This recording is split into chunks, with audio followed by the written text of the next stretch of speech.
Hello dear bankers, नमस्कार, good evening. आप सभी दोस्तों का स्वागत है CAIB समरी सीरीज में, इंपॉर्टेंट टॉपिक सीरीज में। हम आपके साथ जुड़ चुके हैं दोस्तों, और मॉड्यूल ए की आज हम लोग नेक्स्ट यूनिट लीनियर प्रोग्रामिंग को डिस्कस करेंगे आज की क्लास में। तो सभी दोस्त जुड़ जाइए, जहां पर हम एडवांस बैंक मैनेजमेंट पेपर 1 का एक इंपॉर्टेंट टॉपिक लीनियर प्रोग्रामिंग को सॉल्व करेंगे। ठीक है, तो दोस्तों मेरा नाम है अरविंद सर, और आप हमारे Telegram JAIB CAIB by Arvind sir पर जुड़ सकते हैं और अपने डाउट्स हमारे साथ शेयर कर सकते हैं, क्लास के रिगार्डिंग जो भी डाउट्स आपके पास आते हैं। क्या होता है linear programming? What is linear programming? तो देखो, linear programming refers to the mathematical technique that is used to allocate the limited resources among computing demand in an optimal way. तो लीनियर प्रोग्रामिंग का यूज हम करते हैं कब? एक mathematical technique है, जब हमारे पास लिमिटेड रिसोर्स होते हैं और उन लिमिटेड रिसोर्स को हमें ऑप्टिमल वे में यूटिलाइज करना होता है, तो हम क्या यूज करते हैं? Linear programming.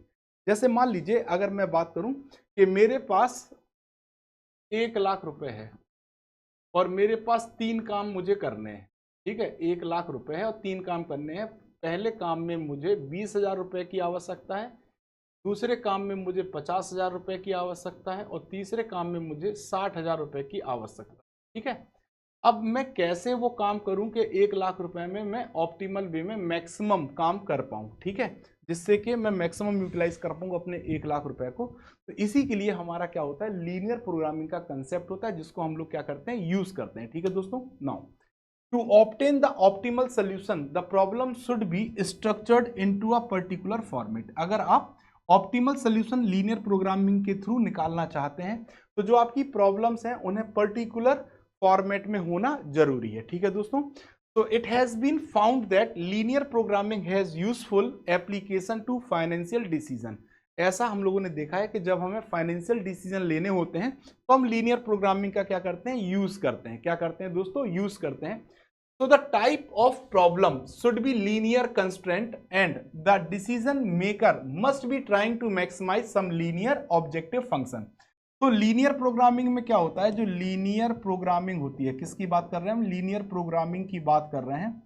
ठीक है, लीनियर प्रोग्रामिंग में क्या होता है कि जो हमारी प्रॉब्लम यानी कंस्ट्रेंट्स होते हैं, क्या होते हैं? कंस्ट्रेंट्स होते हैं।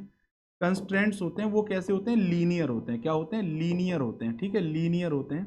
और अगर हम बात करें दूसरा, तो जो हमारा एक ऑब्जेक्टिव फंक्शन होता है, ऑब्जेक्टिव फंक्शन होता है, उस ऑब्जेक्टिव फंक्शन को हमें क्या करना होता है? ऑब्जेक्टिव फंक्शन को हमें मिनिमाइज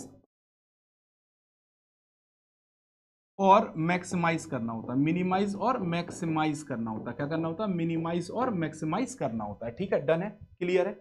तो ये हम लीनियर प्रोग्रामिंग में करते हैं। तो एक इन्होंने एग्जांपल दिया कि suppose a firm is producing fan and selling price of each fan is 1000। कोई कंपनी है जो कि फैन बनाती है और एक फैन को बेचती कितने में है? 1000 रुपए में। कितने रुपए में बेचती है? 1000 रुपए में। ठीक, अब इसको बनाने का जो कॉस्ट आता है, मैन्युफैक्चरिंग कॉस्ट है, वो 500 रुपये है, और मार्केटिंग कॉस्ट है वो कितनी है? मार्केटिंग कॉस्ट 200 रुपये है। ठीक, तो इसको जो कॉस्ट पड़ रही वो कितनी पड़ रही? 700, और बेच कितने मेरा? 1000 में। तो जो प्रॉफिट होगा वो एक फैन पे प्रॉफिट कितना हो रहा दोस्तों? 300 रुपये। कितने रुपए का? 300 रुपये का प्रॉफिट हो रहा। ठीक है, डन है। अब now firm can't produce 1 lakh unit per day. क्यों नहीं? एक वो फर्म जब 300 रुपये का एक पंखे पे प्रॉफिट है, अगर मैं 1 लाख ठीक पंखे बना दूं, तो मुझे प्रॉफिट एक दिन में कितना हो जाएगा? 3, 1 2, 1 2 3 4 5, इकाई दहाई सैकड़ा हजार 10,00,000 10 लाख करोड़, 3 करोड़ का प्रॉफिट हो जाएगा। ठीक है, तो ऐसा क्यों नहीं कर रही कोई कंपनी? तो ऐसा इसलिए नहीं कर रही है क्योंकि फर्म के पास कुछ कंस्ट्रेंट्स होंगे। क्या होंगे सर? कुछ कंस्ट्रेंट्स होंगे, रोक बाधाएं होंगी। वो इकोनॉमिकल बाधा भी हो सकती है, फाइनेंशियल भी हो सकती है, और फिजिकल भी हो सकती है। तो जब हम कंस्ट्रेंट्स की बात करते हैं, जैसे मान लो फर्म को जितना रॉ मटेरियल खरीदने के लिए कैपिटल चाहिए, क्या पता उस फर्म के पास उतना रॉ मटेरियल खरीदने के लिए कैपिटल है या नहीं है। मार्केट में not absorb the whole output. मान लीजिए आपने 1 लाख पंखे बनाए, कब बिक ही ना पाए पूरे मार्केट में। कैपेसिटी कंस्टेंट, क्या इनके पास उतने मतलब पंखे को रखने की या पंखे को मार्केट तक पहुंचाने की कैपेसिटी है या नहीं है।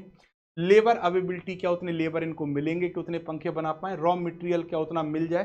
तो डिफरेंट टाइप ऑफ कंस्ट्रेंट्स यानी बाधाएं होती हैं और इन्हीं बाधाओं को हमें ध्यान में रखना होता है जब हम लीनियर प्रोग्रामिंग के क्वेश्चन को सॉल्व कर रहे होते हैं।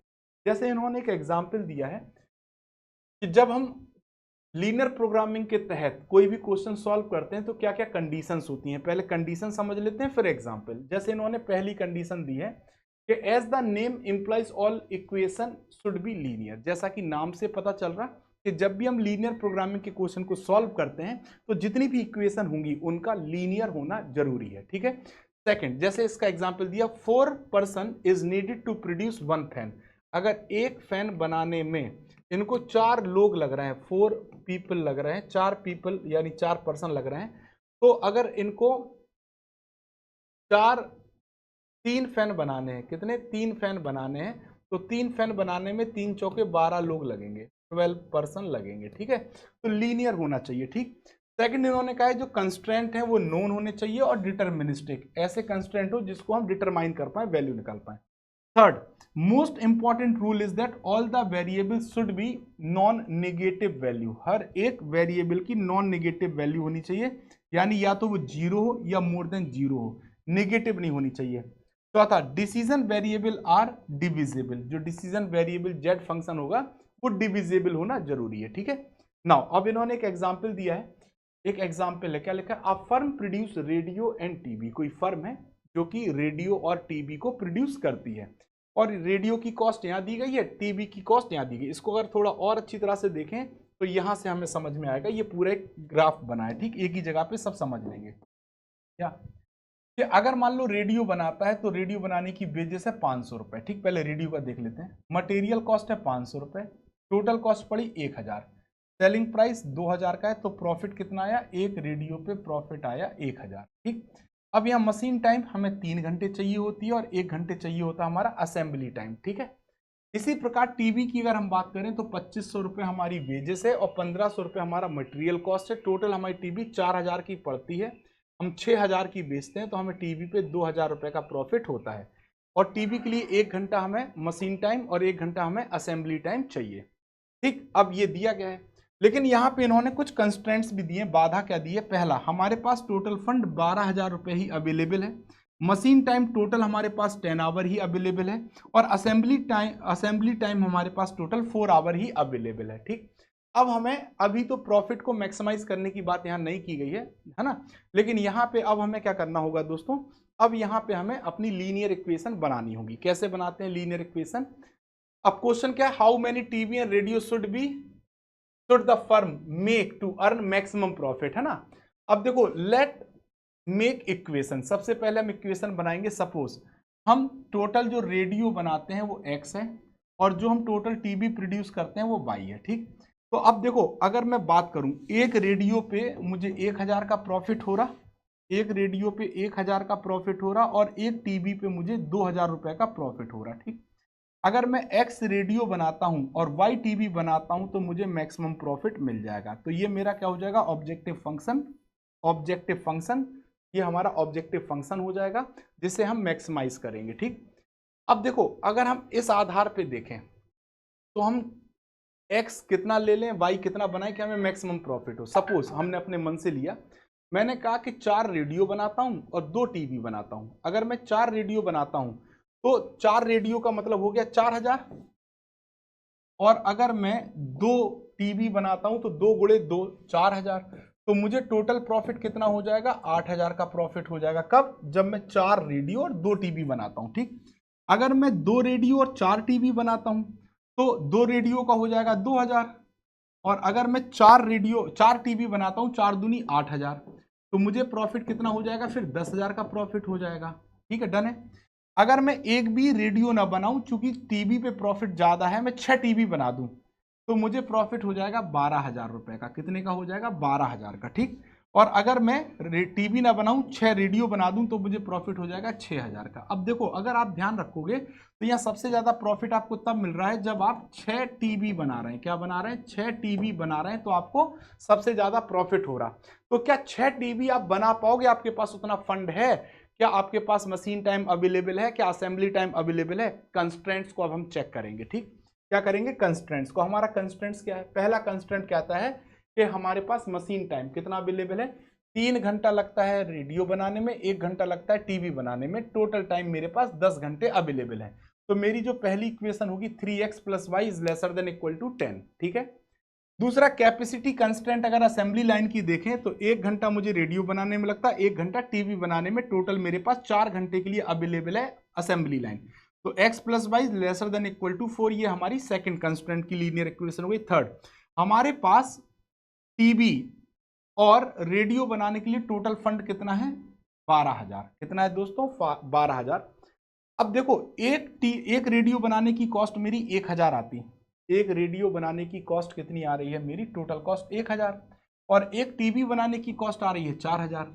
तो अगर मैं एक्स रेडियो और एक्स टीवी बनाऊं, क्या एक्स रेडियो है ना, मैं क्या बनाऊं, एक्स टीवी बनाऊं और वाई नहीं सॉरी एक्स रेडियो और वाई टीवी बनाऊं, तो टोटल मेरे पास 12,000 उपलब्ध है। इस इक्वेशन को सॉल्व करेंगे तो मुझे x + 4y equal to lesser than 12 मिल जाएगा, ठीक।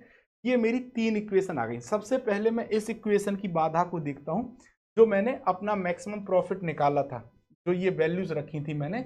अब इन वैल्यूज को रख के देखता हूं कि मैं कितनी टीवी बना पाऊंगा या कितने रेडियो बना पाऊंगा 12,000 में।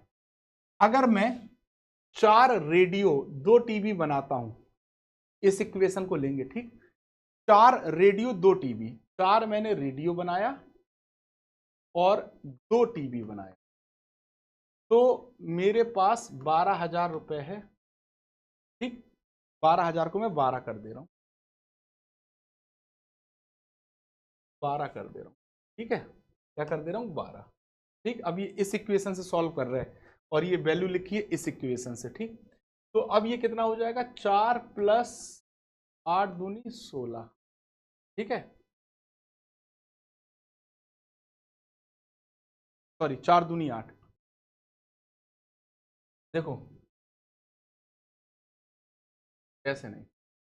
अब देखो यहाँ पे देखना, 1,000 रुपये लग रहा मुझे टीवी रेडियो बनाने में, और कितना लग रहा, 4,000 रुपये लग रहा मुझे क्या बनाने में, क्या बनाने में, रेडियो। 1,000 लग रहा रेडियो बनाने में, 4,000 टीवी बनाने में, ठीक। मेरे पास टोटल कितना है, 12,000। अब अगर मैं क्या बना देता हूँ, 4 मैं बना देता हूँ रेडियो और 2 बना देता हूँ टीवी, तो मुझे कितना लग रहा, 4,000 + 4 दूनी 8,000, तो मुझे 12,000 रुपये लग रहा टोटल, ठीक। तो जब 12,000 रुपये लग रहा तो 12,000 अवेलेबल है, लेकिन यहाँ प्रॉफिट मेरा कितना आ रहा था, सिर्फ 8,000 का प्रॉफिट आ रहा था। कितना प्रॉफिट आ रहा था, 8,000, ठीक है। अब दूसरी कंडीशन देखते हैं।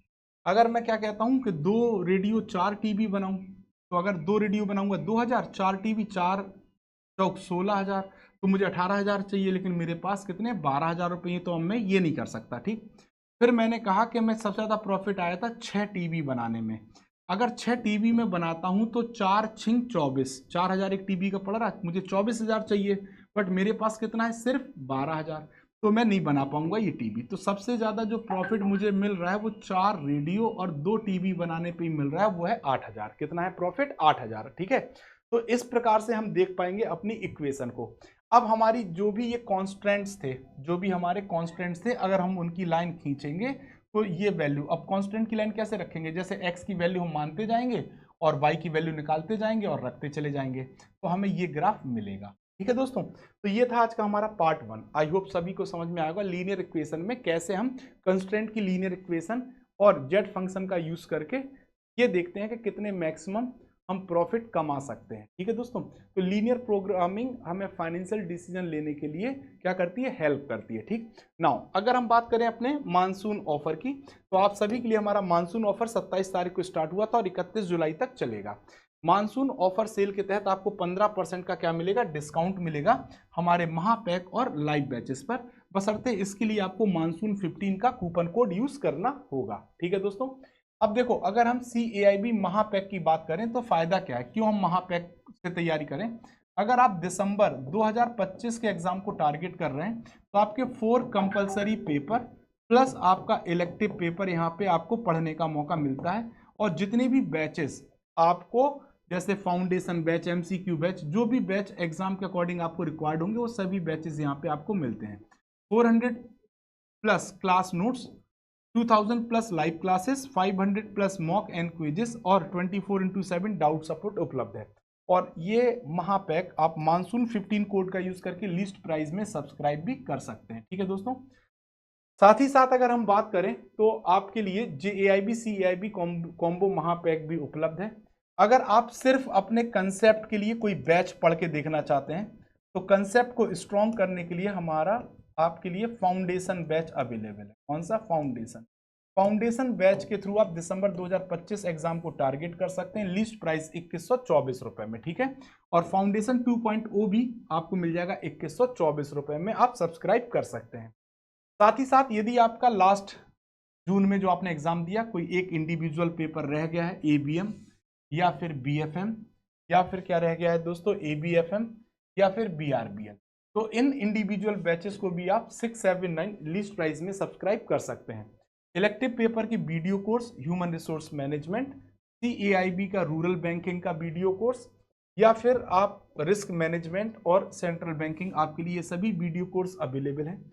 लीस्ट प्राइस में आप इन वीडियो कोर्स को भी सब्सक्राइब कर सकते हैं। आपके लिए एक ऑफर और है कि यदि आप हमारे कोर्सेज को अपने जूनियर या अपने कलीग्स को रेफर करते हैं और वो उन रेफर्ड कोर्सेज को बाय करते हैं तो जितने का वो कोर्स बाय करेंगे उसका 10% आपके PW वॉलेट में आएगा। उसको आप UPI के थ्रू या तो विड्रॉ कर सकते हैं या फिर आप PW के कोर्स में यूटिलाइज कर सकते हैं। तो ये एक स्पेशल ऑफर आपके लिए दिया गया है डियर बैंकर्स के लिए। हाँ, और इसके साथ अगर आपके पास कोई डाउट है तो आप हमारे साथ जुड़ सकते हैं और अपने डाउट के लिए हमारे टेलीग्राम पे अपनी क्वेरीज पास कर सकते हैं। ठीक है दोस्तों, तो ये थी आज की हमारी क्लास। आई होप आप सभी को क्लास समझ में आई होगी। Thank you very much. Thank you all.